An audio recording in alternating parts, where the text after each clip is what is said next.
Hello and welcome back to UFcast. My name is Juliet and I'll be your host for today. Today we are going to talk about AI ethics and governance. Today we have Sorana. She is an AI educator at the Reddy School of Digital Integration, where she designs and delivers AI learning programs specifically for women in technology. Her work is about making AI accessible, ethical, and actionable. Let's dive in. Hi, Sorana. Welcome. Hi, Juliet. Thank you for having me here today. Thank you so much for joining me. So, given the theme of this podcast, let's start with your perspective. Why is AI education so important right now? AI education is important because we're surrounded by AI. AI is there with us at every step we take. It's in most of our phone apps. It's in most of the places that we visit. It's on the internet. We bump into it without even thinking about it. Every time we pick up our phone, we unlock our phone using Face ID. When we want to unlock our bank account, we use Bank ID, which are face recognition, so AI. Most of us use different LLMs like ChatGPT or Gemini or Claude. And not only that, there's so many other applications that maybe we're not aware of, but we're using them. Yeah, I agree. So you mentioned we also use ChatGPT and Gemini, which are generative AI. What is your thought about that? I think that we should use it, but responsibly and ethically. If it makes our work easier, then we should definitely think about using it for different tasks. But I don't agree with using AI for trivial tasks, like, for example, writing an email, like a super easy one, not the long, complicated ones that have to be super formal and so on. Or, for example, when we want to exchange, let's just say 100 grams to cups, I think that we can still use Google instead of using tokens for such a small thing. Right. But now AI is integrated into Google. So if you ask Google, it's the first. It's like before when Wikipedia would be the first to show up. Now it's AI. So it's already integrated. So either you want it or you don't really want to use it. It's already being actionable for you. Yeah, that's true. But I still think that people use ChatGPT too much and for things that actually don't need any kind of AI help. Because if we look 10 years back, we could do most of those tasks without any help. And it went just fine. Yeah. Question. Do you think generative AI is here to stay? Or is it going to be one of those things where it's very popular right now, but in the next 10, 20 years, it's going to slowly disappear? Now, it will definitely not disappear, but it's definitely not getting a lot smarter from my point of view, because let's remember the fact that everything that LLMs know because it's information on the internet that we put there. So if at any time we stop adding information to the internet, LLMs will just get dumber and dumber. And then think about all this AI generated content. If LLMs will be trained with LLM generated content, then I'm not sure we're going into the right direction. Let's not forget that LLMs just guess the next word in a sequence. I mean, right now we have AI, but AG1 is also coming. So other types of artificial intelligence are waiting for us. I couldn't say what comes because when I was, for example, I would say younger, I was very interested in robotics and I was always obsessed with Star Wars and StarCraft, all these sci-fi movies. And I never thought I'll leave the day to see humanoid robots in real life. Wow. And now in 2026, we already have multiple models for multiple uses. People are training already for house robots. So, for example, there's a company in LA who's paying humans to wear cameras on their heads and to load the dishwasher and other usabilities around the house. And then they use all these kind of images and videos to train an AI that will be transferred to the brain of the robot that will actually do all these tasks in your home. Maybe not now, but certainly in a few years. Funny that you mentioned that. I just watched a video of a company in India, and the workers are wearing the camera thing on their head, while I think they were sewing or they were doing some kind of task on a table. So while we are talking about this, let's dive into ethics, because I'm sure these workers are not giving their consent to wear these cameras and to be for their movement to be recorded and then later used. So where is the gray zone in that? So I don't know about the company that you mentioned, but actually this company that I mentioned from LA is paying people $1,000 per hour. Oh, wow. There's a lot of money. So it's voluntary. People are doing it with their own will. Yeah. Okay. Yeah, so they can choose to work for this company and the work is wearing the cameras. Yeah. Basically. So in the case that you mentioned, I think that is really bad. But it's very similar with a lot of other movements that are happening at the moment. I think that stronger people take advantage of, let's just say, people that don't know how to protect themselves. Definitely. Yeah. And this happens in all areas, not just when it comes to AI and technology. So I do think that it would be fair if all these people would be given something in return, because the technology that will be developed based on what they're filming or they're doing is gonna probably be revolutionary. Yeah, I agree. And staying on the topic of ethics, you mentioned that this is happening everywhere. It's not just in AI. But right now, I don't. Maybe this is the new thing that people want to hate on because we are human beings and we love to complain about everything. But there are cases where people have lost their children or their family members to AI, from having conversations with AI, like children asking AI if they should commit suicide, and then they do it based on the response AI gives.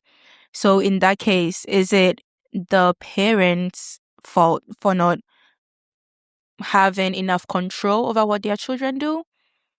Or is it the company's fault for not having enough protection in their AI data set format? So I think that it takes two to tango.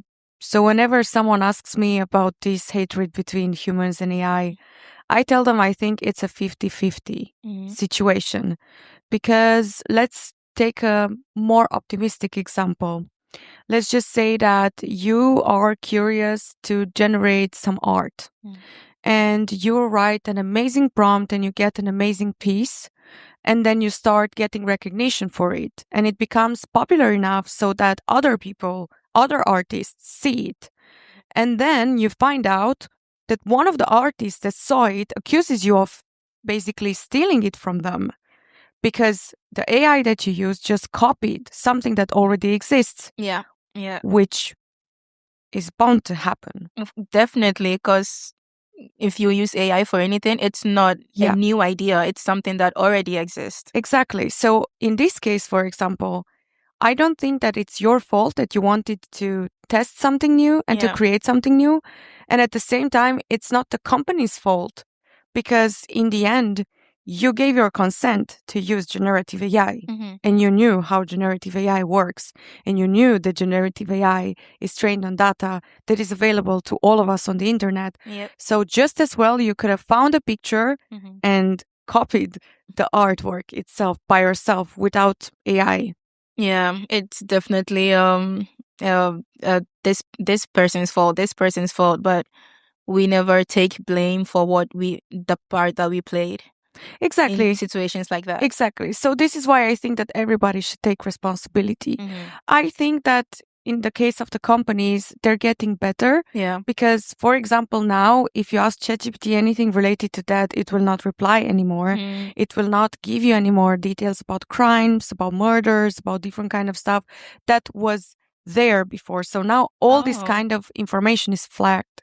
I was not aware of that. That's very good. So, okay, they're changing the laws and how Yes. it replies to Yes. those kind of situations now. Yes, exactly. Interesting. So it's getting better day by day, but I think that it's moving so fast and it's getting so powerful, like too fast. So nobody knows exactly how to approach it. And even those that control it in a way, if you want to say that, are still learning how to prompt it better and how to make it better. Yeah. Okay, speaking of those that control it, the founders, and they're still trying to make it better. So someone like Sam Altman, right, the founder of OpenAI, if you watch his interviews or how he speaks about AI, it does not seem like he cares about the outcome and how it affects people. So then, are they responsible then? Because it seems like these people don't, they just want to create and make money, and they don't care about the society. So, Yes, so I see your point, but at the same time, let's not forget that they train to talk like that, and everything is a marketing strategy because they want to sell their product. yeah. So they want to seem strong in front of people and like even careless because I like Steve Jobs. Yeah. But Steve Jobs, for example, if you look at people that used to work with him and people that knew him, Yeah. not people that just watch some YouTube TEDx talks and stuff like that. He was not nice to people. Okay. And everybody loved him, including me. Yeah. I read his book. Like, I think that he's a great inventor. Yeah. And maybe that's too much said because he didn't invent much, but he knew how to talk about it and he knew how to promote it so that people still buy it to this day after he's dead. Yeah. Yeah. But it's promoting it in like we are just here to create this AI, and it's here to make money for us. So whether you use it or not, we don't care. We are just here to make money, which is the similar language that he uses. Sam Yes. Altman, that is. Yes, I agree, but that's because you as an independent user are not producing the money that he needs. The money that he wants is produced by huge corporations that use millions, if not billions, of tokens every day. So, us independent users, it's not catered to us. No, it's really, not really. We are basically the text dummies. It's Yeah, not, yeah, exactly. And we're also, a negligent part yeah, of the whole process. Because if you look now at big companies, corporations, whatever you want to call them, they're laying off thousands of people because they start using AI. So, Oh, really? yes, Oh, yes. So, what I know is that this year, for example, Novo Nordisk laid off yeah. 5,000 people. Because they noticed that they were using AI. No, because they will use AI instead of using humans. Oh, yeah. That's the Companies point. using AIs instead of using humans. Yes. Yes, Yeah. exactly. And that's just an example. There's a lot more examples when it comes to that. Definitely. Yeah. But that true. one, I think it's the most shocking one, at least for me, because I always really appreciated that company and they produced meds that I was even using in my home country, Romania. Yeah. So I was in contact with information about this company since I was younger. And reading all this news was super shocking for me. Wow. But this is also this is also an interesting topic. So I listened to a podcast where they were talking about how AI is not here to take people's jobs, but it's here to complement the job. And they gave an example of when computers were first invented. People thought that it would replace them and would come and steal people's jobs, as how we think of AI now. But they are actually very useful to us right now. So is AI going in that direction to you mentioned people being laid off from work? Is it just because companies wanting to be cheap? And there is an area where they could complement their workers and use AI. Or now it's just totally get rid of the humans and then focus on the AI robots or whatever. I don't think that's the case. What I think that we're going through right now, like the job displacement current, is part of this era that we're in, because this is another technological revolution. And I think people don't think about it enough. This is the same case with when internet came out. Mhm. Everybody needed to learn about it and how to use it Mhm. eventually. It's the same, but now it's AI. Yep. Everybody must learn how Yep. to use it because they will be surrounded by it and they will not be able to live a normal life without using it in a way. Yeah. But let's not forget that AI cannot take social skills from us, Mhm. soft skills from us. AI can never be trained on nuances and feelings, and it cannot replace our thinking. Yep. So, in a way, it can help us see different perspectives, but it cannot replace our thoughts. Mhm. It cannot replace our opinions. I just think that companies are getting super excited by using it right now. And then they will later realize that they still need humans. Mhm. Maybe not for the same tasks, Yeah. but new tasks will be created, new jobs Yeah. will be created. So I don't see a world where AI takes over and us humans become some kind of slaves of the AI. And Yeah. no, under no circumstance. Oh, that I thought we would eventually become iRobot, where the robots we would go to war with the robots. That's not gonna happen. I Oh mean, well. I can never say what will happen in 100 years because I'll probably not be here to witness it. But I do feel, I don't know, maybe you haven't watched it, but maybe some people know Cyberpunk. Oh no, I haven't watched it. I think that we live in a world which is very similar to Cyberpunk. I do think that cyborgs and all this kind of stuff will Mhm. start appearing, but not now. Not now. No, I think it's for the future. I think that we Not while shouldn't. you are alive. Yeah, Maybe for exactly. the for the Exactly. future generation. Yeah. Yeah.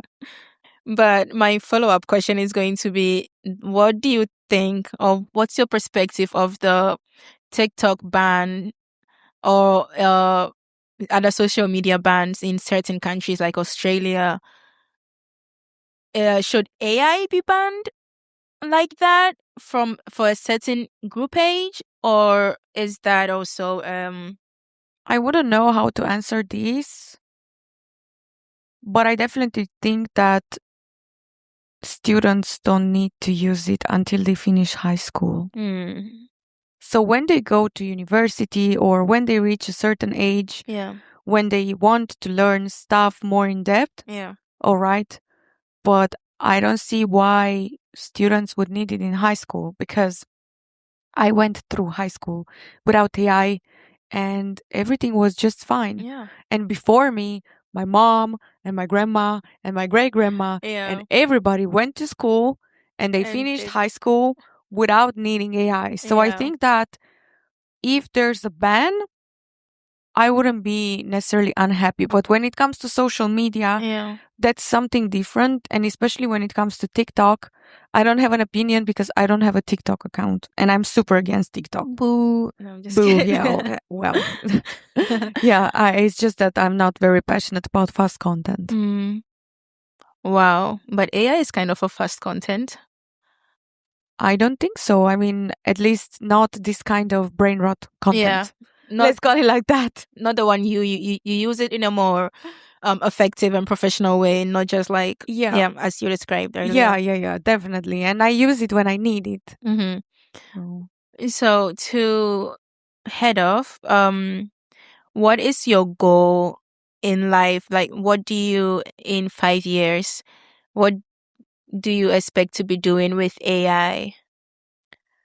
I actually want to continue what I'm doing. Mm-hmm. And I'm even thinking about building some kind of courses of my own Mm-hmm. because sometimes I have to adapt to things or situations that I'm not 100% happy with. Okay. For example, I love to talk about ethics, Mm-hmm. and sometimes I'm not allowed to say everything about it. I am passionate about the subject Oh. of using AI for weaponization, Mm-hmm. but it's not really nice to talk about it in the context of a school or Yeah. stuff like that. Yeah. But still, I think that this is information that people should be aware of. So then I think that in the future, I will still be teaching AI, Mm-hmm. but at another level. Wow. Yeah, I'm so glad that you came on today, and I'm so glad we had this conversation. Yeah. Um, to finish off, if someone is listening right now and is inspired to change careers, to go into AI or to go into computer science or whatever, what's one step that they can take today? Start reading about the last technological trends. Mm. Stay updated because I was studying it, but I didn't use to do it. And it helped a lot Wow. knowing more Mm-hmm. about what happens today, this week. Because what happened last year is already gone. 2026 is actually already in 2030. Almost already gone. Yeah. Yeah. Wow. So I think that staying updated and reading about it sparks curiosity and gives you enough motivation to Yeah. start working on it. Yeah. Thank you very much for joining us today, Sorana. I can see that you're very passionate about your work and what you do. And I'm so glad we have someone like you being there for women to look up to, especially. Thank you so much. Thank you too. Thank you for having me today. It was lovely. You're welcome. I am joined here today by Professor Michael Strange. He is a reader in international relations at the Department of Global Political Studies at Malmo University. His research and teachings are radically interdisciplinary but focused on core questions of political agency and democratic engagement. In the context, he works on artificial intelligence, health, trade, and regulation. Most recently, he co-authored an article with Marisa Ponti, a professor at the University of Gothenburg, exploring how the economic revolution in the 1970s inspired the AI boom. I think this perspective sheds light on how deep our historical past shapes our technological future. So, with that, Michael Strange, thank you so much for joining me today. Thank you very much, Julia. It's a pleasure to be here. Thank you. So, you argue in that article that the AI boom isn't just about technology, but a part of a longer economic structure. Tell me more about that. Yeah, absolutely. Thank you for mentioning the article. Of course. So this was in The Conversation, which is a publication that exists to connect academic research to the public. So it's about presenting academic research in a way which is as accessible as an ordinary news magazine. So we wanted to tell a story which we've tried to in the article that we feel is often overlooked, but key to understanding what AI is today. And I mean, the history that you talk about, so going back to the 1970s, of course, with any history, there's always a history before that. So you can always say it actually goes much further. But in the 1970s, something interesting happened, which often we forget about, because today we often, when we talk about services, we just take the term for granted. But in the 1970s, this was revolutionary. This was kind of crazy, this idea that education, cleaning, finance, tourism, water supply, all these different things, the post as well, that they were somehow not only similar, but they could be organized and also, importantly, valued according to the same basic metrics. And you had this period in the 70s, a change in the way we think about what is trade. So trade before then was always something that you could drop on your foot. Not necessarily literally, or not that you would necessarily want to, because it could be too heavy, but something like bread, something physical that you could exchange. And of course, you got rich by selling something that nobody else was selling, or making it bigger, better, whatever that brought more value to it. Services was about turning back into what we already had in society, all the things that make up society, and turning them into something that could be valued as commodities on the global market. And to make that possible required, first of all, ways of measuring value, measuring also how do you do it. Also, in this process, we see the creation of the idea of the manager, who is, it doesn't really matter what your background is. You don't have to be experienced in delivering post or in treating patients. To be a manager is to be a manager. So you can just be trained as a manager. So the whole invention, the MBA, the emergence of what people call the CEO class, and that's a culture which is certainly extremely prevalent today. It's carried through. It's become stronger. And that's very important to the way we do AI today, because AI is a lot about turning in the world into something that can be measured, can be put into categories. People talk about also that services today can be understood even as software. And this also includes processes of privatization that emerged began to get very strong in the 80s and 90s. We see here in Sweden with the education system that it can become something that you, as a financier, want to go and put money in. You can speculate. You can put these things. You can have a education firm that is on the stock market, and again, that's something that increasingly we've just learned to take for granted. It's just part of ordinary life. But that wasn't the case, and it had profound impacts upon the way we think about not only how we want to do things, but also about what is the good society, what kind of society we want. So that shows us today that we are in a particular period that's part of a longer history. And whilst, of course, AI is also very much a family of computational technologies, much of the time when we talk about AI, we're not talking about that family of computational technologies, but we're talking about a certain way of organizing society. What do you think, the way we currently talk about it, how do you think it affects us creating real and meaningful discussion about it, and how society should see it for what it really is? I mean, one of the dangers right now is people feel afraid and so frustrated with the way AI is being sold that people just decide to switch off from it. So then they don't benefit from where AI can do good. I think also people feel very disempowered. And it sort of connects to a broader feeling of distrust in society. And I don't see that as benefiting anyone, really. I mean, even those few people who seem to be doing very well financially. I think it's also a problem for them in terms of kind of long-term security of our societies and so on. I think it's like the kind of conversations we need is where it is safe to be critical about AI. Not to say I hate it, I don't want it, but to be a critical, meaning that you can get into the nuance.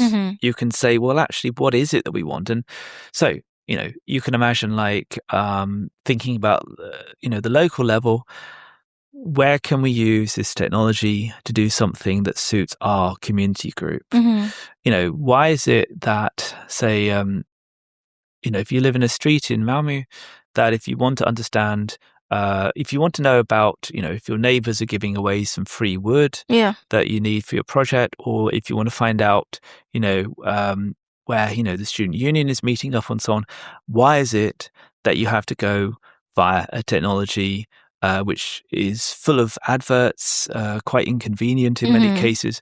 Why is there not like a local solution? Why is there not like a digital notice board for your community? It's these kinds of questions, and we've kind of sleepwalked into a situation where we seem to feel powerless, unable to actually do society any longer. It seems like it's out of our control. It's something being given to us.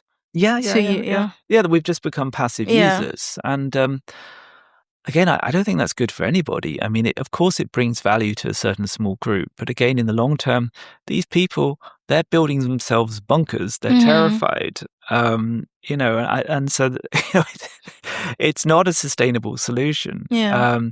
We are going to we can be much richer as a society, people, and safer if we can have more local solutions. We collaborate.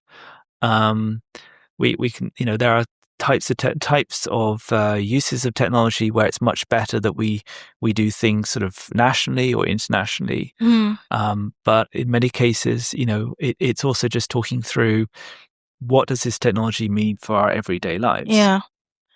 So the way Europe is trying to gain some of this power back or control that infrastructure is the EU AI Act, which is the first legal framework on AI, and it classifies AI systems different risk level, yeah. different risk level. Yeah.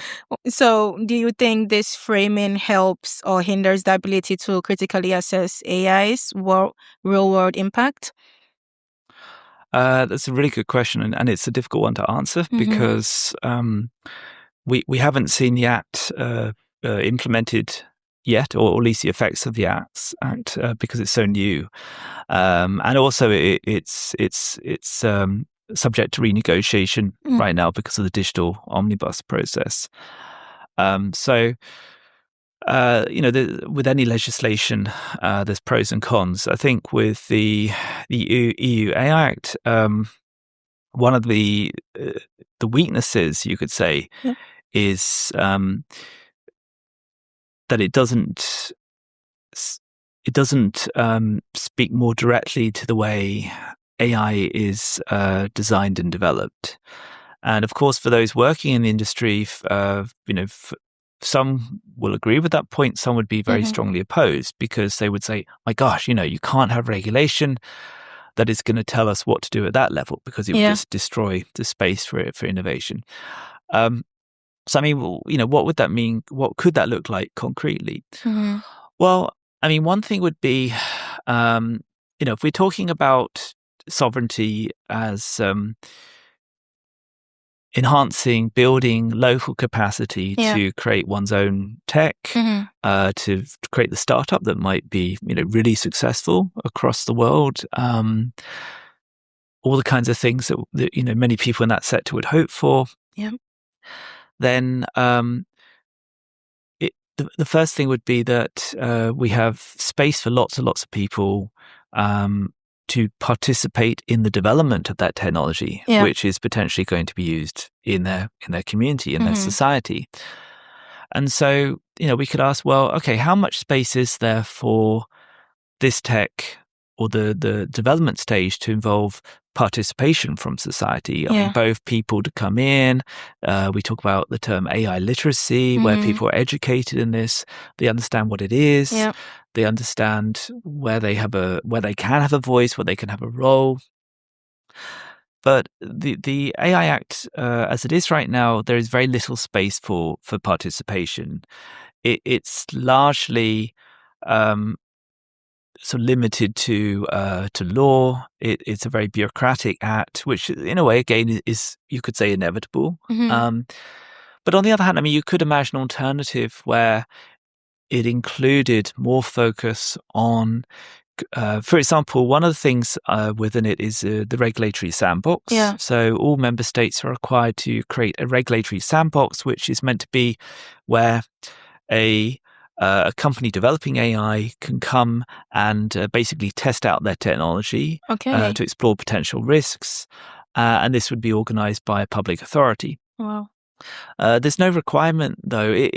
There is a suggestion that you could involve civil society, but the Act could have said, okay, this is how you do it. This is how you involve lots of different actors.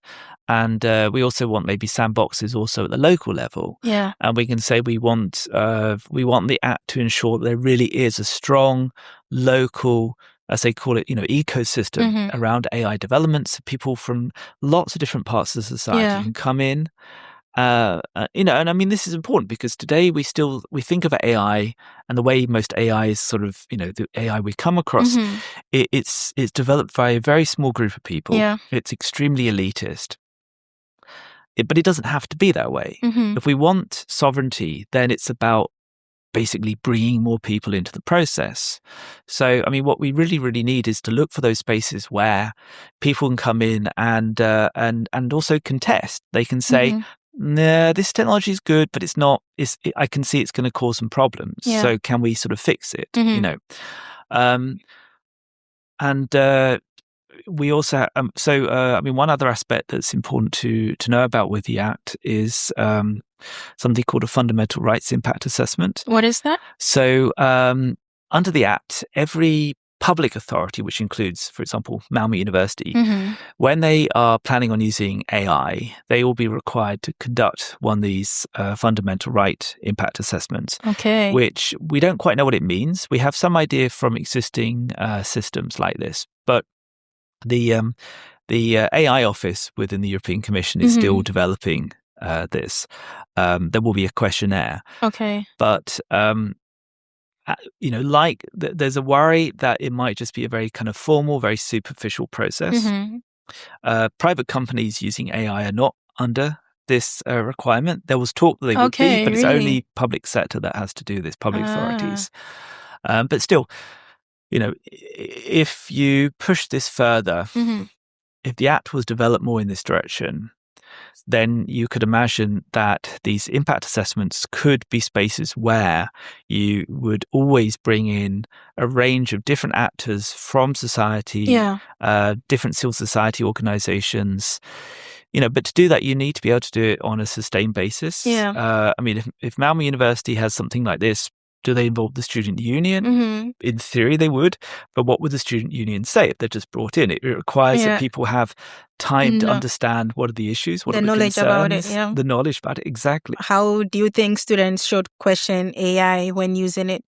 I think the main worry I have about students using AI is that they become very alone. And and I think this is something, because, if you think about it, when you start off in your first semester, you don't know each other.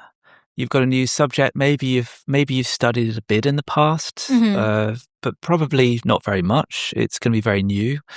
You open the textbook and everything is confusing. There are boxes that tell you they're communicating in a simple way. It does not feel simple. No. And so there's all these words which are confusing. And,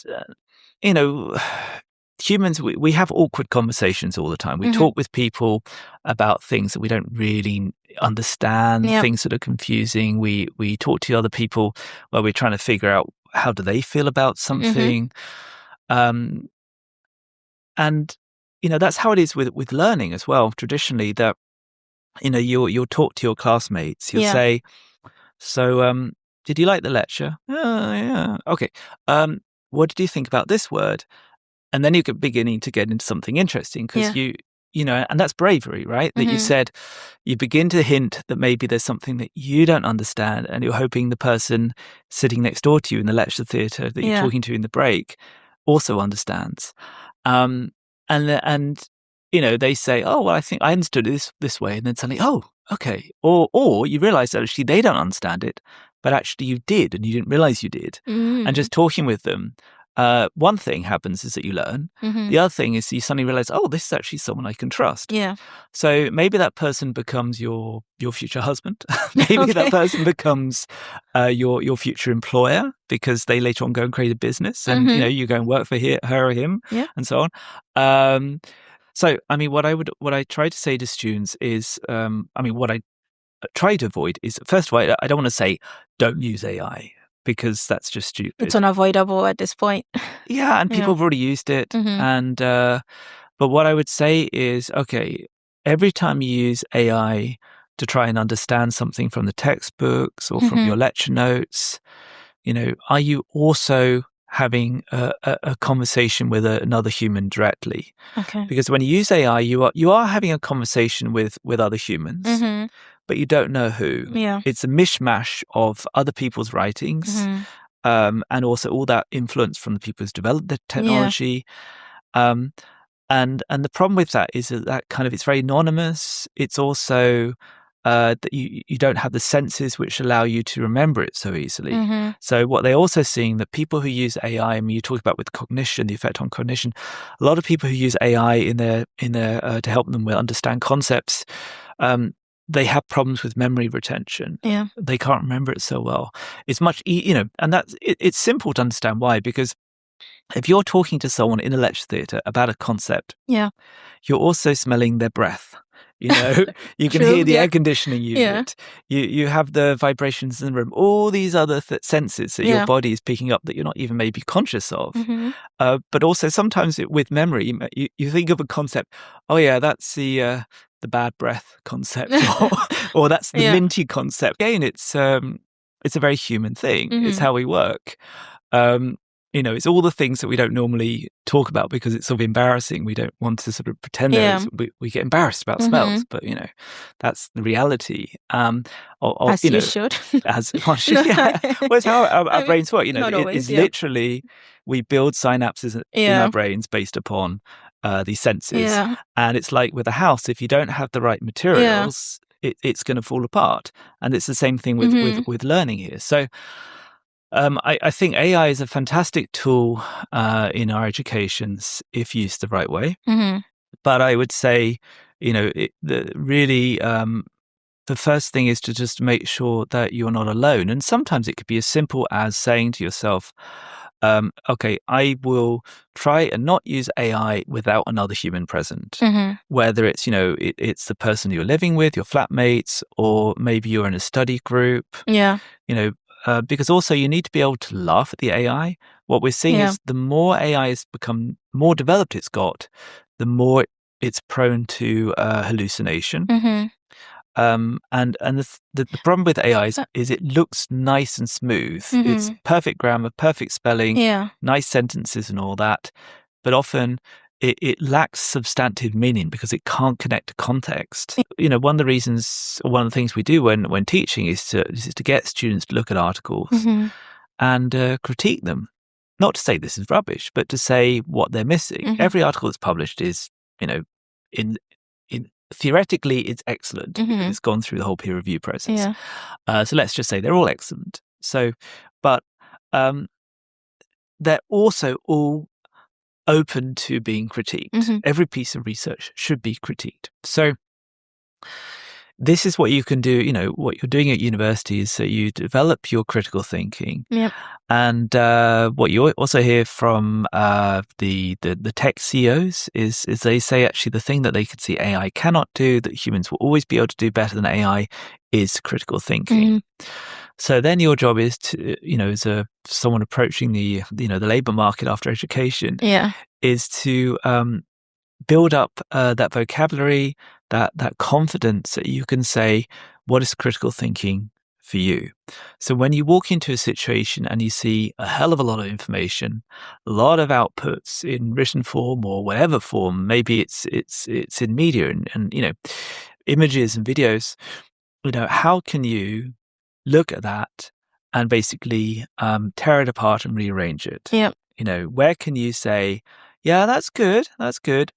But if you turn this around, that around, you can see it's doing this, and we need to do something else. That is critical thinking. Yeah.